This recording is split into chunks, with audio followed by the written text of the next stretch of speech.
Me një emocion të veçantë, aktori i njohur Bes Hallaku ka festuar 8 vjetorin e vajzës së tij, Ajka, duke ndarë një urim prekës në rrjetet sociale. Ky moment i rëndësishëm për familjen Hallaku është shoqëruar me fjalë të ngrohta dhe një mesazh që thekson rëndësinë e vlerave në jetë.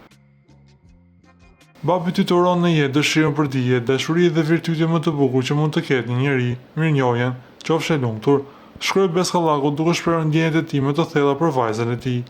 Ky urim i veçantë vjen në një kohë kur Hallaku përveç karrierës së tij si artist, thekson rëndësinë e të qenë një njeri i mirë. Ai ka bërë të qartë se vlerat njerëzore janë themeli i çdo suksesi dhe lumturie në jetë. Reagimet e ndjekësve në postimin e tij kanë qenë të shumta, me shumë komente që shprehen urimet dhe mbështetje për vogëltueshën dhe familjen e tij. Kjo tregon se dashuria për familjen është një temë universale që prek zemrat e të gjithëve. Ai ka festuar 8 vjetorin e lindjes dhe është një simbol i dashurisë dhe kujdesit që Bes Hallaku ka për të. Ai e inkurajon ato të ndjekë ëndrat e saj dhe të rriten me vlera të forta. Urimi i Bes Hallakut për vajzën e tij është një kujtesë e bukur për të gjithë ne, se dashuria dhe mbështetja familjare janë çelësi i çdo suksesi. Kjo është një ditë e veçantë jo vetëm për Ajkën, por edhe për të gjithë ata që e duan dhe e mbështesin.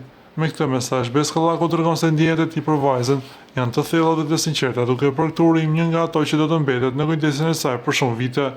Le të shpresojmë që Ajka të rritet të lumtur dhe e suksesshme, duke ndjekur këshillat e babait të saj dhe duke u bërë një njeri i mirë, ashtu siç e dëshiron ai.